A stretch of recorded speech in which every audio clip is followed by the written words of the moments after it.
So hey guys welcome back to this vlog. तर आज व्लॉगची सुरुवात झाली रानातूनच. म्हणजे आज आणि आजचा व्लॉग जो आहे खूप मजेदार होणार आहे. आणि इथनं पुढचे जे 7-8 दिवसाचे जे व्लॉग आहेत ते पण पुढचे खूप मजेदार होणार आहेत. कारण की आम्ही चाललेलो आता कोकणात फिरायला. कारण असं आहे की आमच्या मावशीच्या पोराचा बड्डे म्हणजे आजूचा बड्डे, त्यासाठी कोकणात सेलिब्रेट करायला चाललेलो आहे आता म्हणून मी उठवलं. म्हणजे आळूची आळूची पानं घेऊन ये. मग आळूची पानं घ्यायला चाललो आहे तर रानात. हे बघा,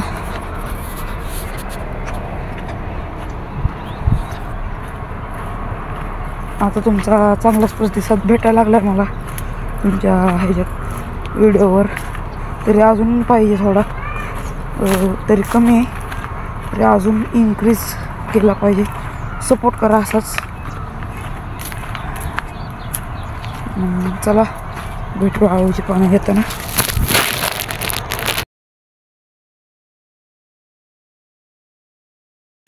दिसलाय बघा कसला हसतोय.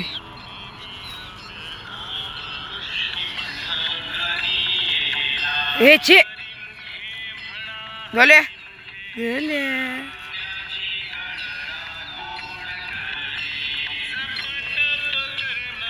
घेऊया आपलं काम तिकडे. हा इथं आळू, इथून आळूचे पानं घ्यायच्यात आपल्याला.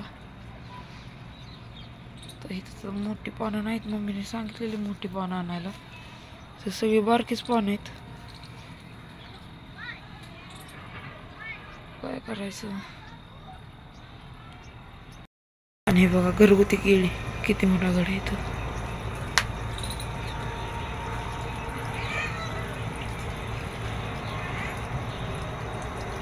घरगुती केळी हे बघा. आता जस्ट घेतल्यात पानं आळूची तिथून.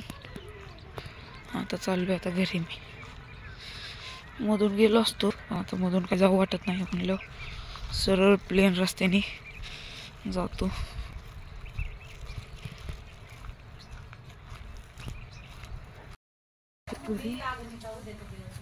आलोय आळूची पानं घेऊन आलोय तरी.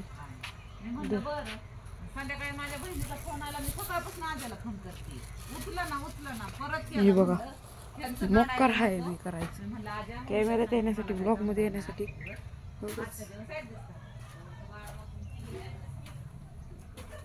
आता पहिल्यांदा आंघोळ करून ब्रश करून येतो.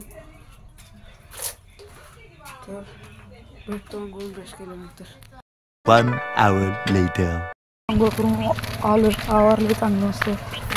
हे बघा चांगलं आंघोळ करून आलोय. चाललोय वाडी. कारण की आता पुण्याला जायचं म्हणल्यानंतर तिथे चप्पल होती फ्लिपफ्लॉप आणि ही काय घालून जुळणार नाही बीचवर. फ्लिपफ्लॉप आणायला चाललो आता वाडीवरती. वाडी होती राहिलेली तिथं, ती आता फ्लिपफ्लॉप घ्यायची आणि तसंच घरी येऊन परत बघू पॅन्ट टाकायचं. गेलं तर जमलं तर जायचं पॅन्ट टाकायला 54ला. तर बघू मी पण ह्याला घेतला आता सोबत. चला आता. A few moments later. वाडीवरून जाऊन हे बघा चप्पल पण बदलून आलोय. चाललोय बारामतीला जायचं इथून, तिथून पुण्याला आणि तिथून कोकण. भेटू नेक्स्ट ब्लॉगमध्ये. हो सॉरी ब्लॉग नाही, नेक्स्ट 1 hour later.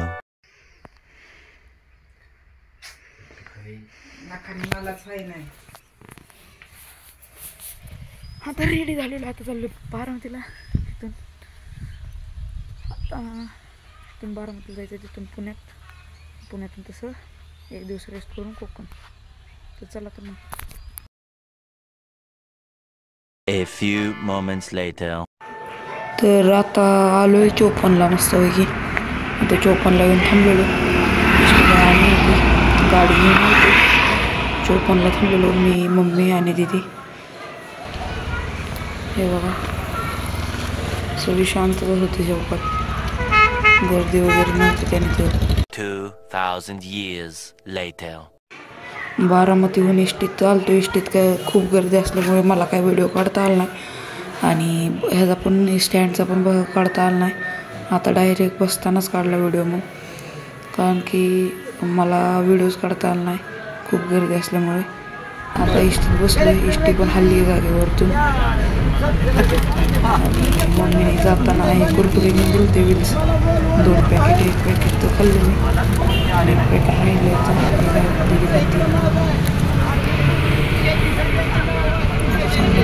पुढं आली ती गाडी बारामती सोडून. 2,000 years later. झोप काढल्यानंतर झोपेतनं उठल्यानंतर समोर दिसला घाट. आता हे दिवे घाट आहे हा. तर इथून दिवे घाटातून चाललो आहे. 3-4 मिनटात आता खाली पोचेल पुण्याच्या खाली, म्हणजे दिवे घाटाच्या खाली. आता हे वरती आम्ही 1 तासभर झोप घेतली.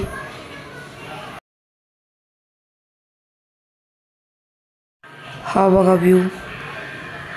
तरी खिडकीतून इतकं काय खास दिसत नव्हतं, पण जे डोळ्याने पाहिलं इतकं भारी दिसत होतं ना अख्खं पुणे. त्यात जर पावसाळा असताना मग तर भारी झालं असतं. एकच नंबर व्ह्यू दिसतो खिडकीतून. हे बघा हा घाट. आता सध्या तरी हडपसरमध्ये पोचलो आहे. तासभर झालं. हडपसरच्या ट्रॅफिकमध्ये आता गुंतलेलो आहे. काकांना केला फोन, काका येणार म्हणलेत.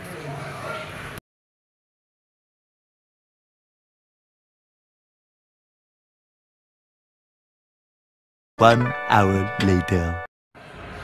स्वारगेटवर उतरल्यानंतर काका आलते घ्यायला. मग तिथून लगेच काकांसोबत बसलो आणि पंपावर आलतो. त्यात मला ही गाडी दिसली. या गाडीचं नाव काय कमेंटमध्ये सांगा.